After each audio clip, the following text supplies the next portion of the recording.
నమస్తే, welcome to our channel. నేను మీ పద్మావతి. ఈ రోజు మనతో పాటు ప్రముఖ ఆధ్యాత్మికవేత్త మరియు జ్యోతిష్య విశాల డాక్టర్ వేణుగోపాల గురువు గారు ఉన్నారు.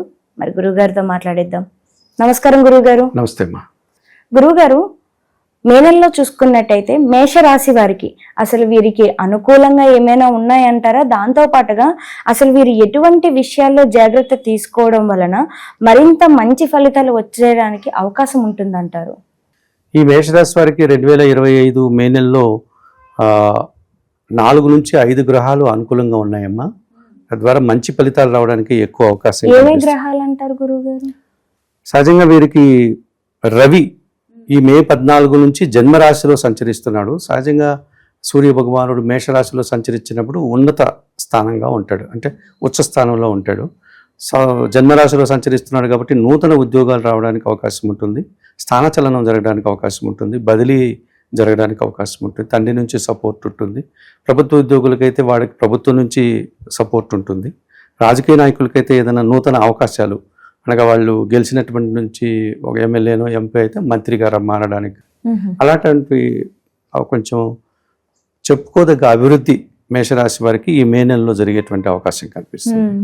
అట్లాగే వీళ్ళకి భాగ్య వ్యయాధిపతి అయినటువంటి గురువు మే 14 వరకు ద్వితీయ స్థానంలో సంచరిస్తున్నాడు. అనగా వృషభ రాశిలో గురువు ఉన్నాడు. మేషరాశి వారికి అది ద్వితీయ స్థానం కాబట్టి అది వాక్స్థానము. వీరి మాటకు విలువ పెరుగుతుంది.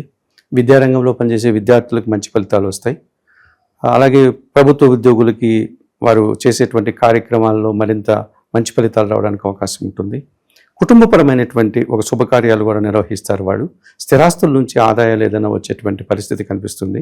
సమాజంలో మంచి పేరు ప్రఖ్యాతులు తెచ్చుకోవడానికి కూడా గురువు అనుకూలంగా ఉండడం వల్ల మేషరాశి వారికి ఈ నెలలో అనుకూల ఫలితాలు బాగా వచ్చేటువంటి పరిస్థితి కనిపిస్తుంది.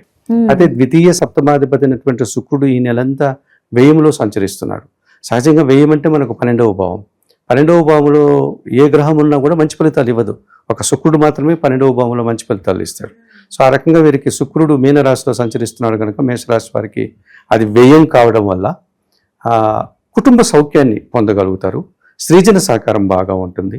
ఆ రకంగా కొన్ని శుభకార్యాలు నిర్వర్తిస్తారు.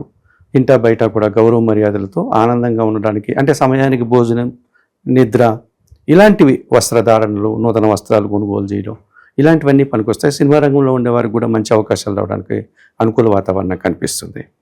అట్లాగే వీరికి ఎప్పటి నుంచో రాహువు వ్యయంలో సంచరిస్తున్నాడు. ఈ మే 18వ తారీఖున ఆయన లాభంలోకి వెళ్తాడు. అంటే మనకు ఈ రాహుకేతువులు ఎప్పుడు రివర్స్ తిరుగుతూ ఉంటారు కదా, అంచేత ఈయన వ్యయం నుంచి 11కు వెళ్తాడు. 11వ భావంలోకి వెళ్ళడం మంచిది. 11వ భావం లాభభావం కాబట్టి మేషరాశి వారికి విదేశీ వ్యవహారాలు బాగుంటాయి. విదేశాల్లో ఉండే పిల్లలు సంతోషంగా ఉండగలుగుతారు. విదేశాల్లో వ్యాపారాలు చేసేవారికి అనుకూల వాతావరణం ఉంటుంది. నూతన ఉద్యోగాలు, ఉన్న ఉద్యోగంలో ఎక్కువ జీతాలు రావడానికి అవకాశం ఉంటుంది. కొత్త వ్యక్తుల పరిచయం వల్ల కూడా లాభాలు పొందడానికి అవకాశం ఉంటుంది. ఈ రకంగా రాహు వారికి ఎంతగానో అనుకూలంగా ఉన్నాడని చెప్పవచ్చు. ఇక కేతువు కన్యారాశిలో ఎప్పటి నుంచో సంచరిస్తున్నాడు. మేషరాశి వారికి అది 6వ భావం, 6వ భావం అయింది. ఆయన 18 తర్వాత 5వ భావానికి వెళ్తాడు. మే 18 తర్వాత. మరి 18 వరకు ఆయన మంచి ఫలితాలు ఇస్తాడు. ఎటువంటి ఫలితాలు ఇస్తాడంటే కొన్ని రుణాలు, అప్పులు తీర్చుకోవడానికి అవకాశం ఉంటుంది. అలాగే అనారోగ్య పరిస్థితుల్లో ఉంటే వాటి నుంచి బయటపడి ఆరోగ్యం చేకూర్చుకోవడానికి అవకాశం ఉంటుంది. కొంతమంది శత్రువులు ఎవరైనా ఉంటే వారు మిత్రులుగా మారేటువంటి అవకాశం ఉంటుంది. అనగా శత్రువులు మిత్రులుగా మారుతారు, కొంతవరకు అప్పులు తీర్చుకుంటారు, అనారోగ్య సమస్యల నుంచి బయటపడతారు. దీన్నే రుణ రోగ శత్రు విముక్తి అని చెప్పుకోవచ్చు మనం. ఈ రకంగా మేషరాశి వారికి ఈ మే నెలలో రవి, గురువు, శుక్రుడు, రాహువు, కేతు, ఇన్ని గ్రహాలు అనుకూలంగా సంచరిస్తున్నాయి. అలాగే బుధుడు కూడా వీరికి కాస్త అనుకూల ఫలితాలను ఇచ్చేటువంటి వాతావరణం కనిపిస్తుంది. బుధుడు కూడా వీరికి ద్వితీయ భావంలోకి వస్తున్నాడు మే నెలలో. అంటే ఇప్పుడు మీనంలో ఉన్నాడు, మేషరాశిలోకి వచ్చి మేషరాశి నుంచి వృషభ రాశిలోకి వస్తాడు ఆయన. ఈ రకంగా రావడం వల్ల వ్యాపారపరమైనటువంటి లాభాలు పొందుకోవడానికి అవకాశం ఉంటుంది. ముఖ్యంగా మీడియా రంగంలో ఉండే వాళ్ళకి అనుకూల వాతావరణం ఉంటుంది. అలాగే ఒక రకమైనటువంటి మధ్యవర్తం చేసేటువంటి వ్యాపారాలు కొన్ని ఉంటాయి కదా, వారికి కమిషన్ వ్యాపారాలు అవి కలిసి వస్తాయి. షేర్ మార్కెట్ ఉన్న వారికి అనుకూలంగా ఉంటుంది. యాక్టింగ్ చేసే నటులకి మంచి అవకాశాలు రావడానికి అవకాశం ఉంటుంది. ఈ రకంగా 6 గ్రహాలు అనుకూలంగా సంచరిస్తున్నాయమ్మా. మేషరాశి వారికి ఎక్కువ సుఫలితాలు రావడానికి వాతావరణం అనుకూలంగా ఉంది చెప్పుకోవచ్చు ఈ నెల. గురువు గారు, మరి అంత అనుకూలంగానే ఉంది కానీ ఆరోగ్యపరంగా చూసుకుంటే వీరికి ఏ విధంగా ఉంటుందంటారు? దాంతో పాటుగా విద్యార్థులు ఇప్పుడు పరీక్షలు రాసి ఉన్నత స్థితికి వెళ్ళడానికి, అంటే 10th క్లాస్ కావచ్చు, లేకుంటే ఇంటర్మీడియట్ కావచ్చు, మళ్ళీ వీరికి ఏమైనా మంచి ఫలితాలు వచ్చే అవకాశాలు ఏమైనా కనిపిస్తున్నాయా? మరి వీరు ఏం చేయాలంటారు? విద్యార్థులకి మే 14 వరకు వారు రాసే పరీక్షల్లో మంచి మార్కులు వచ్చే అవకాశం ఉంటుంది. ఉన్నత విద్యలకు వెళ్ళొచ్చు, విదేశాలకు వెళ్ళాలనుకునే వాళ్ళకు కూడా అనుకూల వాతావరణం ఉంటుంది. కాకపోతే ఈ అన్నీ కూడా లీగల్గా విదేశాలకు వెళ్ళేటువంటి పిల్లలు ఆ జాగ్రత్తలు తీసుకొని వారికి సంబంధించినటువంటి ఆ డాక్యుమెంట్స్ అన్ని కరెక్ట్గా పెట్టుకొని కానీ హానెస్ట్గా వెళ్తే ఇబ్బందులు రాదు. ఇప్పుడున్న పరిస్థితుల్లో వారు ఏదో పద్ధతిలో వెళ్ళిపోదాము అనుకునేంత కొంచెం టెంపరవరీ తాత్కాలికమైనటువంటి రూట్లో షార్ట్ కట్ మెథడ్స్లో వెళ్తే ఇబ్బందులు కొని తెచ్చుకునే పరిస్థితి కనిపిస్తుంది. ఎందుకంటే మే 14 తర్వాత గురుబలం లేదు కాబట్టి.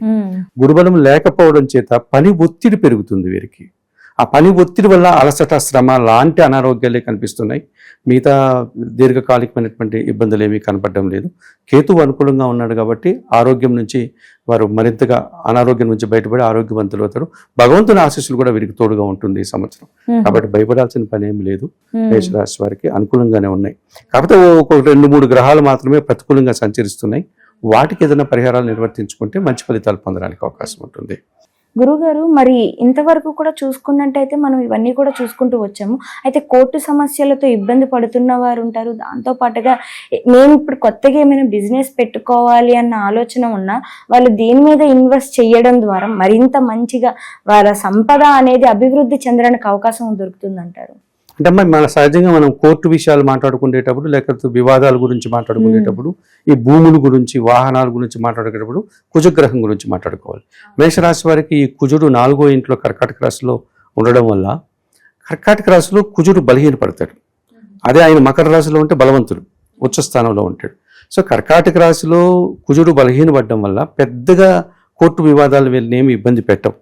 కాకపోతే అవి కాస్త సానుకూలంగానే వీరికి అనుకూలంగా ఉండేటువంటి అవకాశం ఉంటుంది, లేదా ఇబ్బంది అయితే ఉండదు వీరికి. అలాగే భూములకు సంబంధించిన విషయాలు కానీ, వాహనాల కొనుగోలు కానీ, ఇవన్నీ కూడా బాగానే ఉంటుంది. వ్యాపారాలు ప్రారంభించాలి అనుకుంటే మేషరాశి వారు కొత్త వ్యాపారాలు ఏదైనా మే 14 లోపల ప్రారంభిస్తే మంచిది.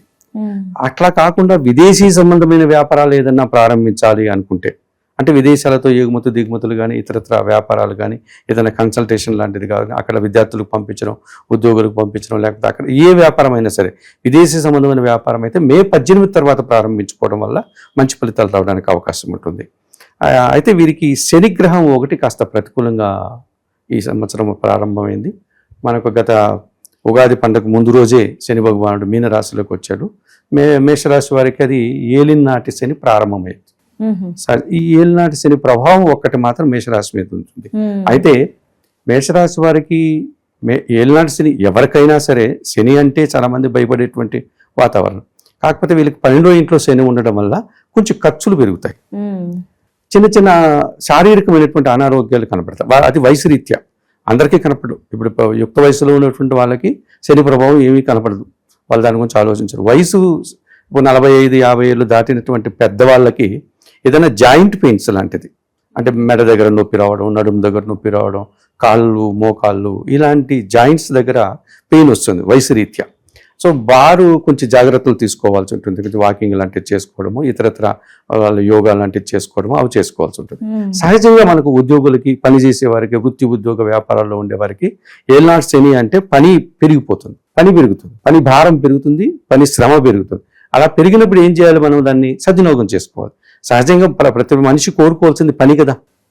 పని చేస్తే ఆదాయం వస్తుంది, పని చేయకుండా ఎవరికి ఆదాయం రాదు కదా. మరి శని ఇచ్చేటువంటిది అది. ఎప్పుడు కూడా శని భగవానుడు నువ్వు పని చేసుకోరా నాయన అని చెప్పి పని కల్పిస్తాడు.